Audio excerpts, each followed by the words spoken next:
And we welcome you to stay with us throughout the next hour for all of your news updates.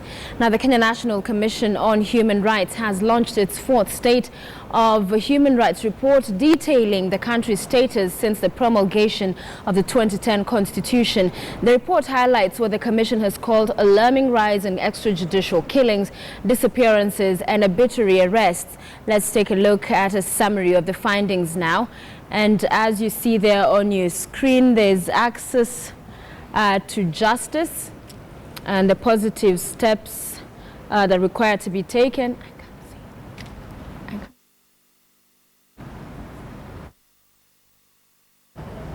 Also, right to life, extrajudicial killings and disappearances that have been experienced in the past. We've had human rights groups come in and civil society groups as well talking about this. And also the shoot to kill orders. We saw one in Baringo a while back that had been issued in the coast. We have had the commissioner there as well at some point refer to those. So this is some of the areas that the human rights are talking about in their report. In terms of access to information, these are stories that we've seen make it in the news, and access to information, especially for also the journalists as they seek to be able to unearth some of the corruption or atrocities that go on in a country or in the world. Access to information is one of the things that is very important. Arbitrary arrest of demonstrators and imposition of high bail terms to demonstrators.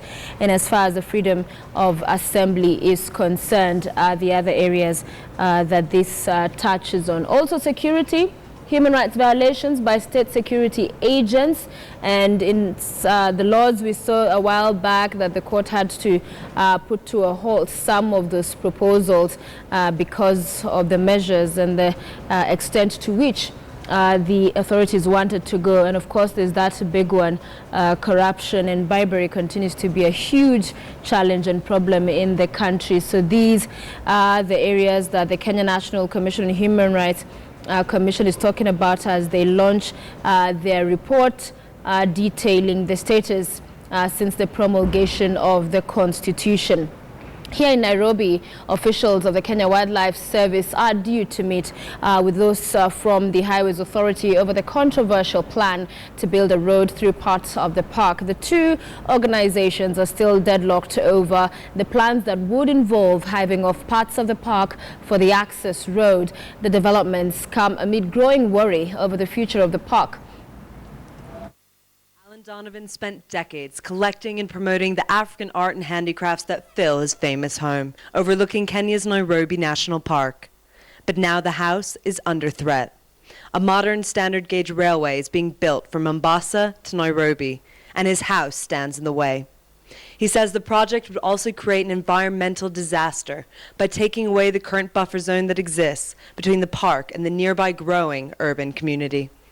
This would immediately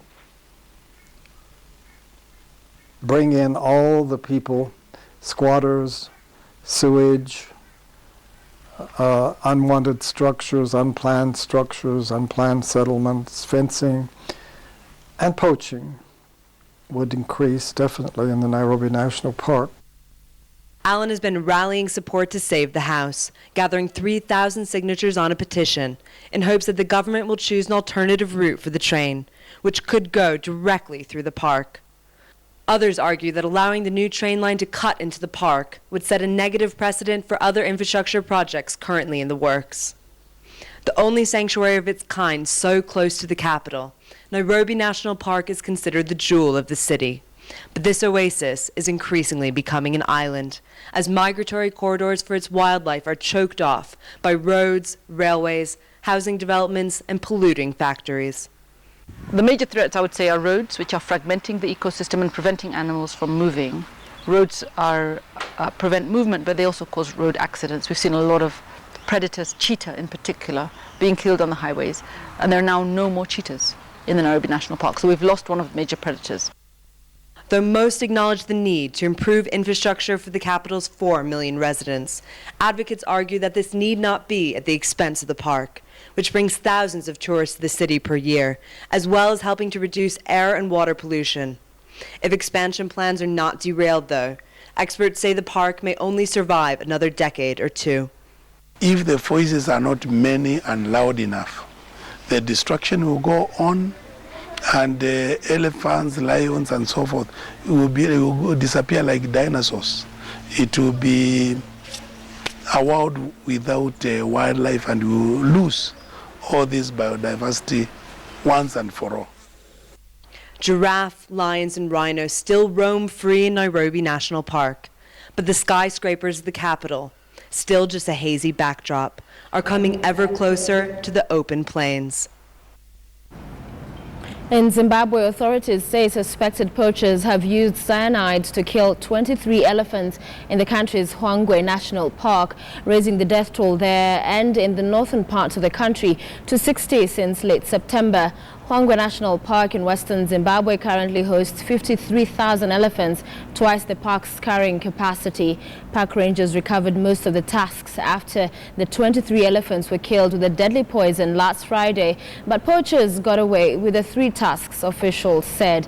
Cyanide is widely used in Zimbabwe's mining industry and is relatively easy to obtain.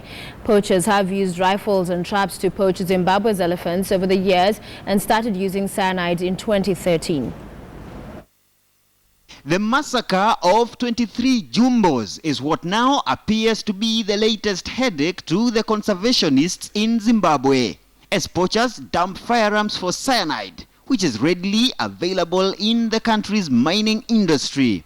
Also looked at the equipment, the sophistication which the poachers now have turned to, where they are now armed. They also have some surveillance equipment where they know where to avoid our rangers. Elephant conservationist groups in the country had in 2013 raised an alarm after 300 elephants were reported killed inside the same park at the time. The poachers had laced salt pans with cyanide, but the Zimbabwe government vehemently refuted the figure at the time, claiming only a dozen jumbos had been killed, and 2 years later the massacre of the jumbos is back. Possibilities of trying to control this huge source of cyanide, which is creating so much revenue for the country, is going to be extremely difficult for us to do. So people have got access to this awful poison, and they don't understand the devastation that it causes by putting it into one waterhole, and how far that devastation reaches. It is inside this very park that Zimbabwe's most famous lion, called Cecil, was killed by an American earlier this year. And conservationists are now a worried lot that the current population of 53,000 elephants in the park may soon be wiped out. Enforcement is big, and that involves all sorts of levels. Having people on the ground, picking up these activities, public, through the education, understanding the problem, so therefore reporting some of these activities. 53,000 is twice the number of the jumbos that should be hosted by the park. Murimi Mwangi, KTN News, Nairobi. And let's go to Zanzibar now, where residents are still waiting for a decision on whether or not the election results there will be reinstated. The Electoral Commission in Zanzibar announced on Wednesday that it had cancelled the election over electoral malpractices. International observers, including from the African Union and European Union, have however said the polls were carried out in a competent and largely efficient manner. Zanzibar's Electoral Commission said the island's vote, where the 500,000 registered electorate also voted for Tanzania's national president, must be carried out again, citing violations of electoral law. African and other international observers in Tanzania said they were deeply concerned at Zanzibar's annulment, urging leaders to cast aside their differences to ensure peace.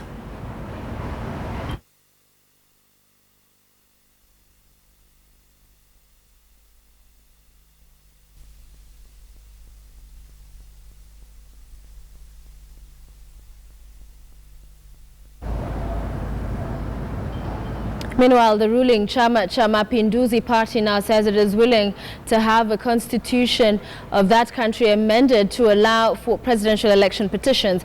The opposition has complained about the results, but they have no room to mount a court challenge.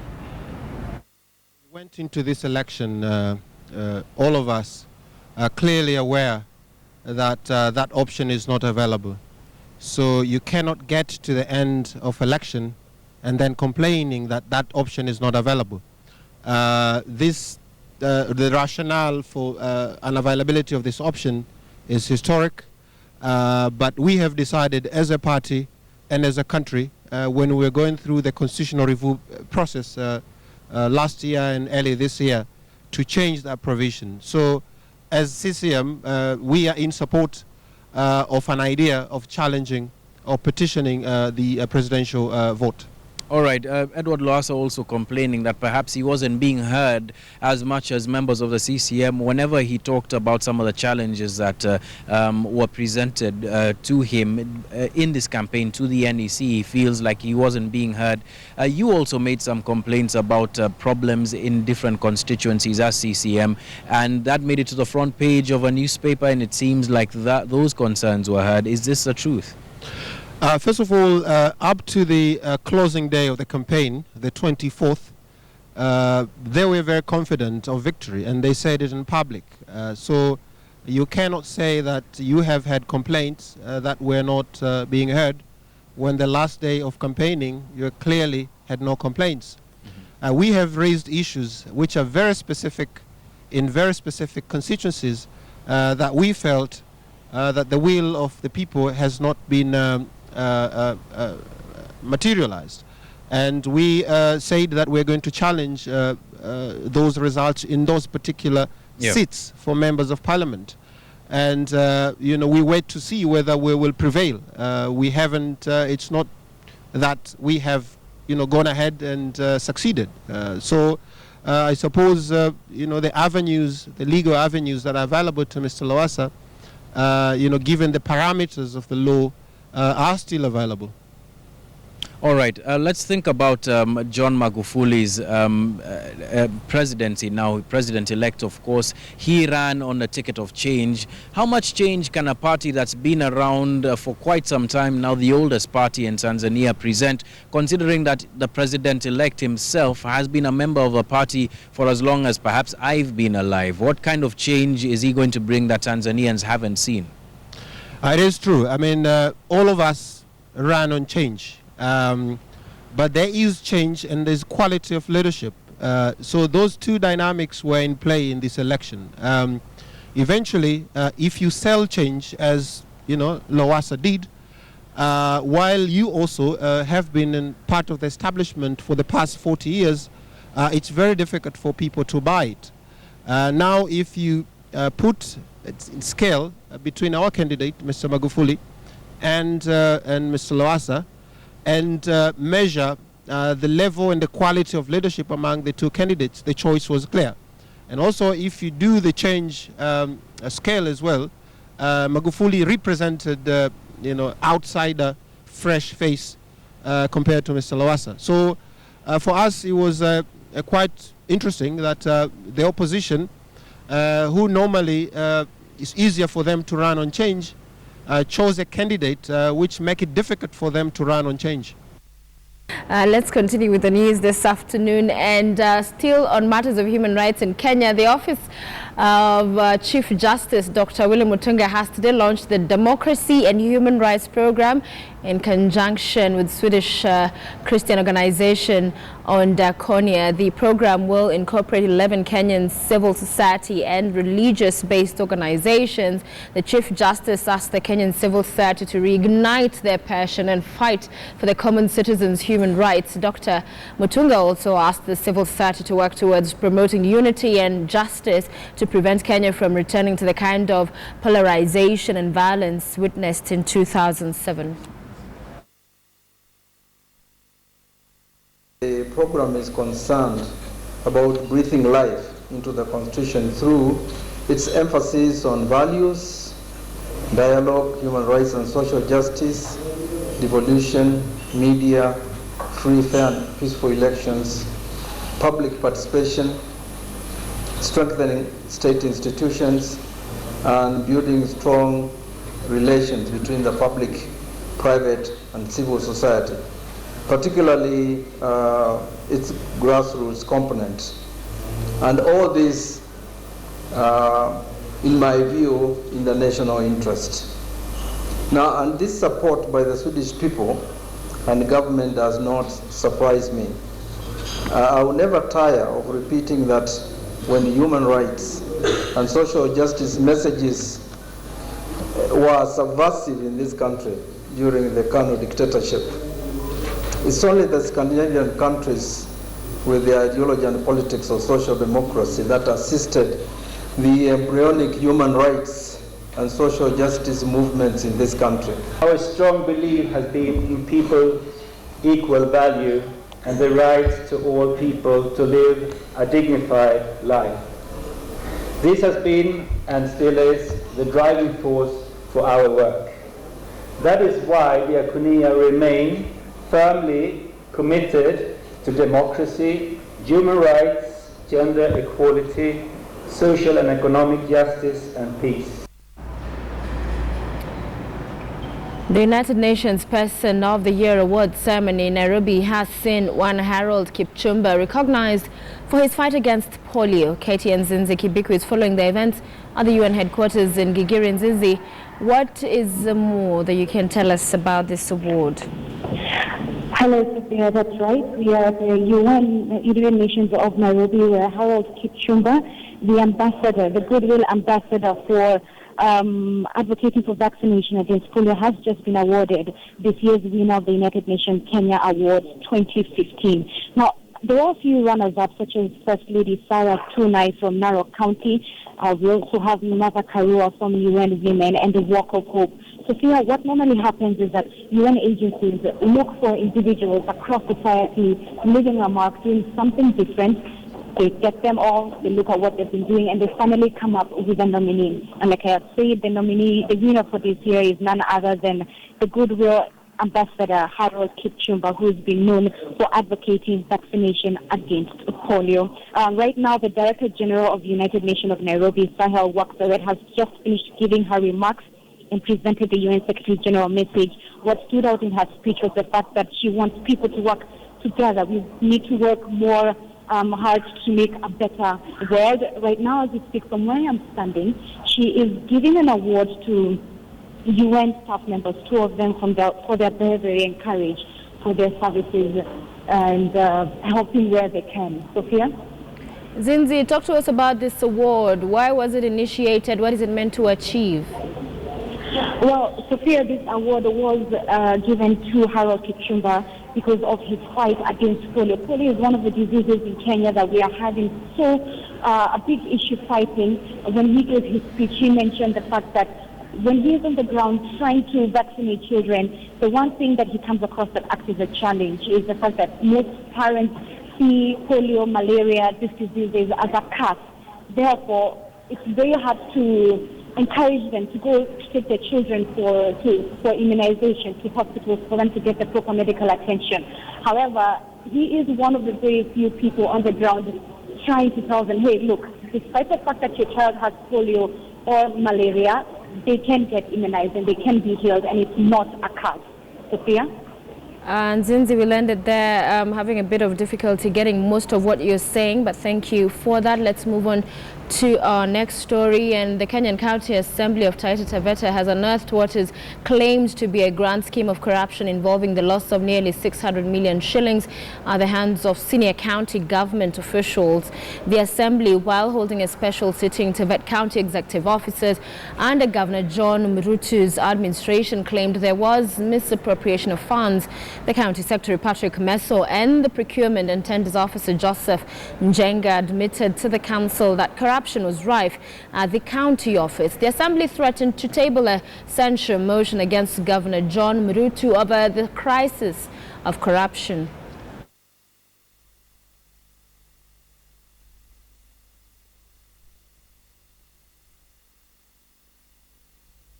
Do you agree there is corruption in the procurement and tender system?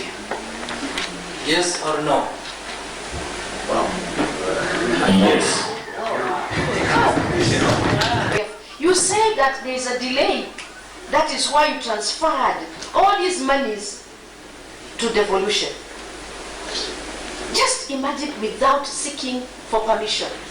This is what you have done. How horrible is is that? You knew there was an assembly that must allow you to take any expenditure or to do whatever you have tried to do. Look at what you did. You just transferred the monies for the departments, you took it to the to devolution. What is the work of these technical people? Tukitaka kuinterrogate watu hapa kidogo wanafanyiwa reshuffling. Nakumbuka bwana majority vile umesema. Wakati tulitaka kuimpeach CCs kidogo tukasikia kesho yake ndio anakuwa reshuffled. Haya tukitaka kuinterrogate kidogo wanapigwa transfer ili aje mtu mpya maana aambiwe hata ajui kitu. Kwani handing over haifanyiki? Mimi niliwaambia nilipigania serikali hii tofauti, niliwaombea kura, lakini sasa niko kinyume sana kwa sababu mnaona you cannot deliver, ni kucheza na akili zetu sisi wataita tumechoka. Na tunasema we cannot entertain anybody.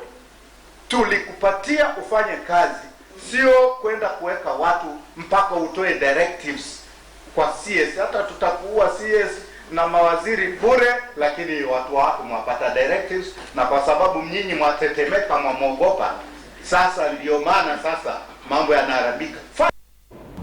And it is on that sporting note that we wrap up the news desk, at least here on KTN Home. Thank you so much for watching. Enjoy the rest of your viewing. For those on KTN News, we're back shortly with more news. And if you're on home, you can still go to news and join us if you want to continue watching the news. Stay with us.